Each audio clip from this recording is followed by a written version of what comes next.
O Entrevista Record Atualidade está de volta e fala sobre uma vacina descoberta na Fiocruz.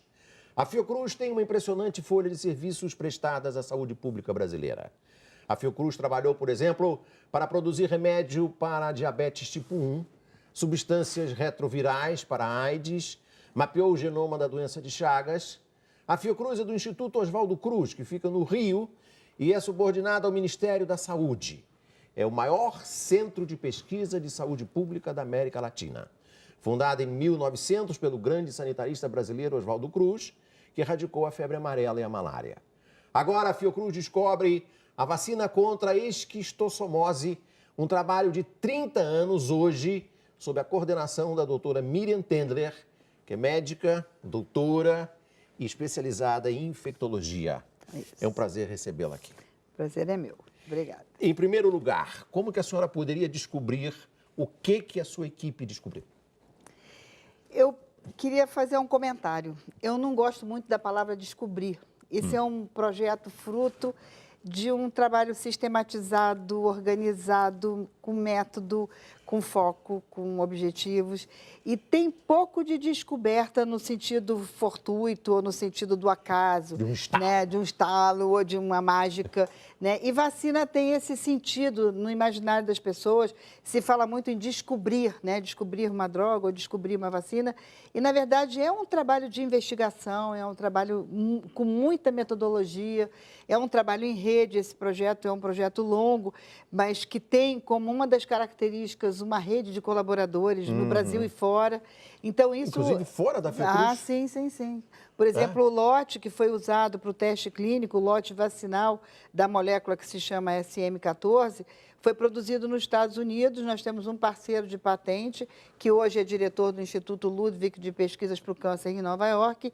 Lá tem uma planta de produção em GMP, que é o padrão exigido para qualquer produto que vai ser usado em humanos.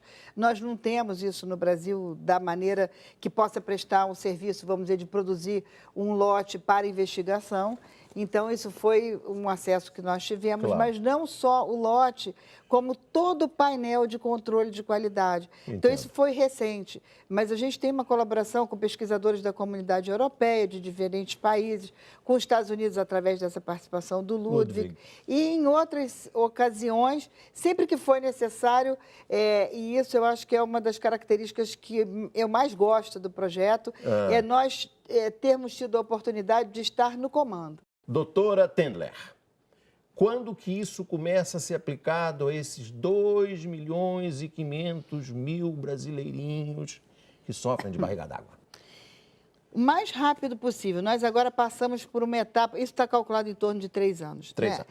Há anos atrás me faziam a mesma pergunta e, assim, emblematicamente, a gente tinha que encontrar uma data, mas o que eu mais dizia era pode ser nunca, né? Se nós não tivermos um ambiente favorável para chegar ao ponto que nós chegamos agora. Nós agora ultrapassamos 2 barreiras que são fundamentais e são 2 gargalos na cadeia produtiva de uma vacina, que, aliás, é a primeira vacina feita no Brasil, né? Desenvolvida no Brasil.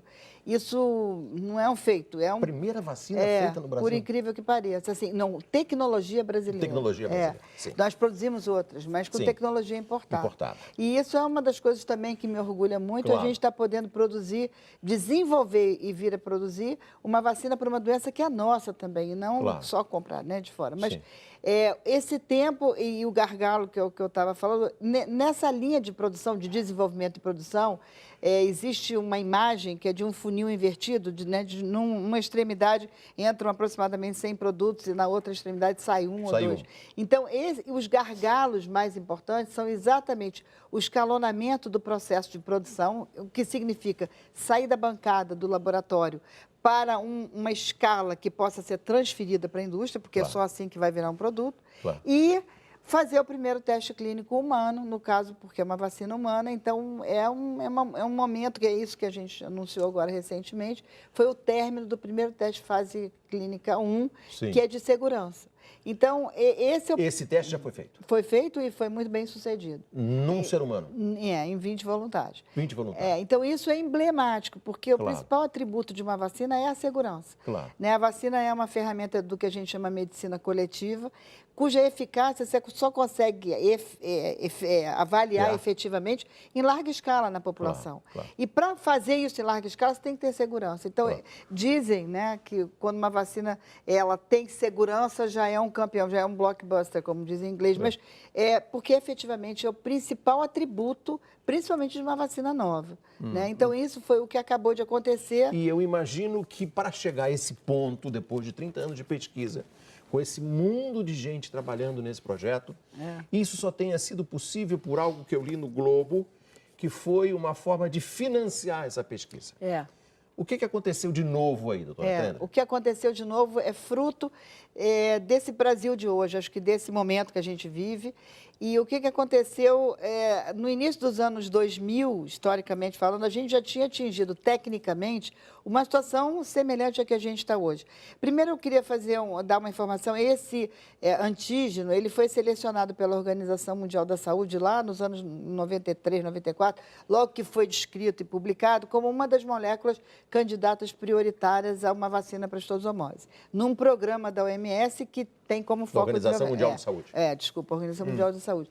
E dentre essas 6, eram 4 americanas, uma francesa e a nossa brasileira, e já naquela ocasião nós estávamos, assim, vamos dizer, numa situação diferenciada, ímpar, de estar com uma tecnologia para uma doença que é a nossa. Mas esse Brasil de hoje permitiu o quê? Exatamente. No início dos anos 2000, nós começamos a ser procurados por multinacionais para tentar licenciar. E a Fiocruz, eu digo nós, a Fiocruz, eu diretamente, mas a Fiocruz.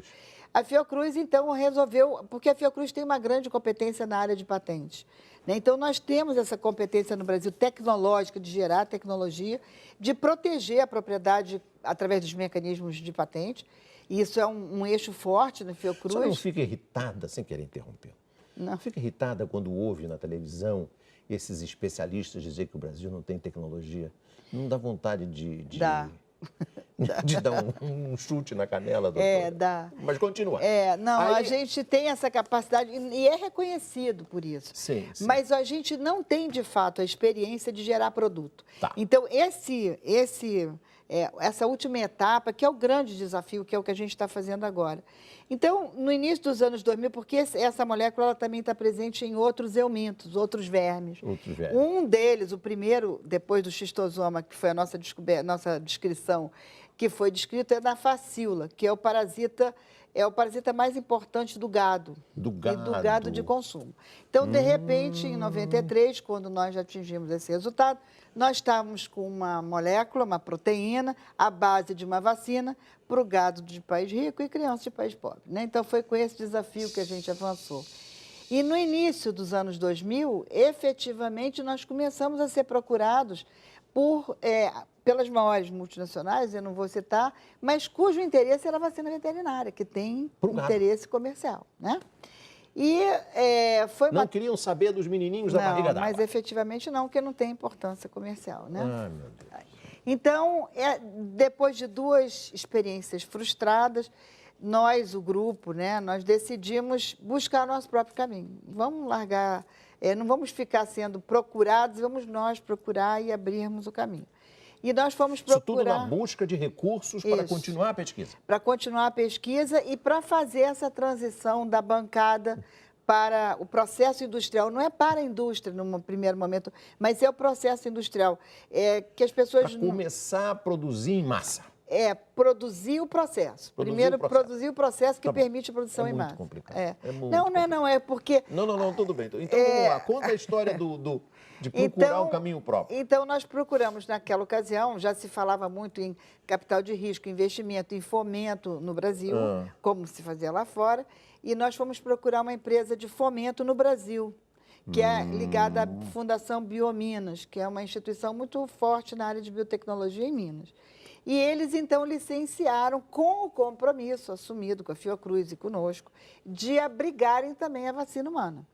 Então, eles deram esse apoio e foi uma coisa... Nós fomos a Genebra comunicar isso à Organização Mundial de Saúde e eles ficaram muito interessados e muito, assim, impressionados com o avanço que nós tínhamos tido estrategicamente e movido pelo eixo veterinário, porque é sempre o interesse maior. Claro. E daí houve um apoio mais forte, uma pressão mais forte da Organização Mundial de Saúde nessa ocasião, como mais recentemente também, mas vamos embora escalonar e fazer o teste clínico humano, que é para isso que a pesquisa começou, e era esse o meu objetivo maior. Então, mas nesse momento foi uma coisa curiosa, a gente teve uma reunião em Genebra no mês de julho de 2006, um mês depois, por coincidência, abriu uma chamada pública pela FINEP. FINEP? Isso foi fundamental o papel da FINEP nesse momento. Do Ministério de Ciência e Tecnologia. Isso, do Brasil. São verbas governamentais.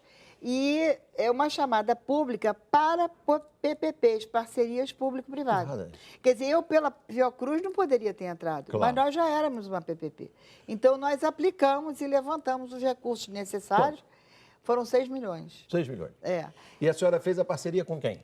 A parceria era com essa empresa ligada à Biominas, que se chamava Alvos, e a Fiocruz, né? Quer dizer, a Fiocruz foi a gestora e a executora.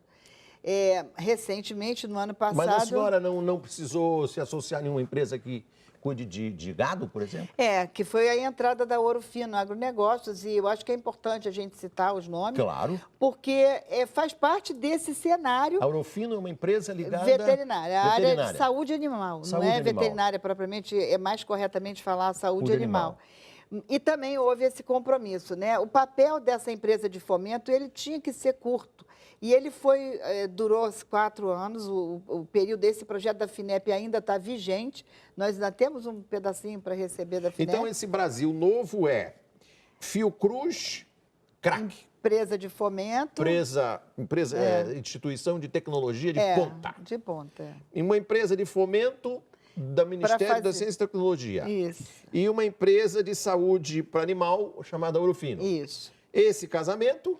que propiciou levar até o final. A senhora não está animada também com a perspectiva de pegar essa vacina e distribuir pelo mundo afora para essas crianças de barriga d'água que a gente vê nessas cenas na África, na América Latina, na Ásia? E esse é o compromisso da Ouro Fino. É o compromisso de trabalhar conosco por uma vacina humanitária, que possa, em conjunto com o governo brasileiro, se achar um caminho... E com a Organização Mundial da Saúde? E com a Organização Mundial de Saúde. Achar um caminho... Por exemplo, um dos componentes da vacina é a proteína e o outro é um adjuvante, que é uma substância que se agrega. E esse adjuvante é também uma tecnologia de ponta que nós demos conta de incluir. O fundador dessa empresa estava aqui no Brasil semana passada, e ela é uma tecnologia que pertence a uma instituição que é uma fundação sem fins lucrativos, chamada Infectious Disease Research Institute, em Seattle, nos Estados Unidos, que da onde vem esse componente que ajuda muito a vacina. E também é uma instituição que tem esse perfil, e cujo foco maior é a doença humana, obviamente, como é o nosso, né? Claro. A senhora diria, a última pergunta, doutora Tenda, não quero tomar o seu tempo, esse modelo, digamos, tripartite, instituição de fomento, instituição de pesquisa e uma empresa de negócios, uma empresa comercial, isso pode gerar outros avanços? Eu não vou falar descobertas, porque a senhora vai brigar comigo. Não. Mas outros avanços, assim, no campo da saúde pública brasileira? Sem dúvida. Existe uma possibilidade concreta dessa vacina ser uma vacina multivalente para outros eumintos. Essa molécula que nós descrevemos... Multivalente para outros? Eumintos, outros vermes. Outros vermes. Os vermes... Quer dizer que pode curar outras coisas além dos tosomórficos? Prevenir, né? Não é? Prevenir, desculpa. Os eumintos, os vermes, eles compartilham moléculas. Isso é conhecido há décadas. Tanto é que, se você parar para pensar, um antieumíntico, as drogas são todas multivalentes. Né? Você toma um antieumíntico, é polivalente. Entendi. Para animal, para seres humanos, etc. E essa molécula, aí foi a sorte, né? Foi a felicidade que nós tivemos de chegar num componente que é primordial para a biologia do parasita e que está em praticamente todos os eumintos. Isso foi descrito no mundo inteiro depois da nossa publicação, em 91. Outros grupos no mundo inteiro descreveram em eumintos diferentes, de importância veterinária e humana. Então, esse compromisso a Ouro Fino também está assumindo, de ajudar a desenvolver... Quer dizer, essa vacina ela pode ser aplicada para prevenir uma série de outros problemas? Tem que ser desenvolvida. Nós desenvolvemos em 2 eixos, para a facílula e para a estosomose. Mas ela tem todo esse outro eixo para os outros eumintos para ser desenvolvido. Ainda é trabalho experimental que tem que ser feito. Mas a senhora acha que o Brasil vai ganhar um dinheirinho com isso? Com certeza. A Fiocruz já recebe. Claro.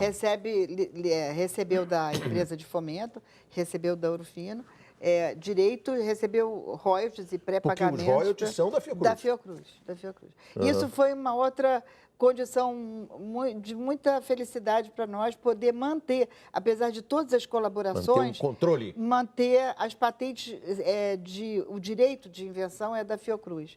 Então, isso é importante, porque preserva os direitos... O patrimônio da patrimônio, exatamente. Nós tivemos parceria com a Universidade de São Carlos, por exemplo, foram pesquisadores... A Universidade de São Carlos é ótima. Eles que fizeram desenho molecular, modelagem molecular. Então, assim, são grandes parcerias, mas... Tudo aqui no tupiniquim, Brasil. Né? Tudo tupiniquim, né? No bom sentido, né? Doutora Tendler, é um orgulho entrevistar a senhora. Obrigada, para mim é uma satisfação. Parabéns. Obrigada. Muito obrigado. O Entrevista Record fica por aqui. Você pode rever esse programa importantíssimo no site da Record News, no portal R7. Boa sorte! Record News, jornalismo 24 horas de plantão.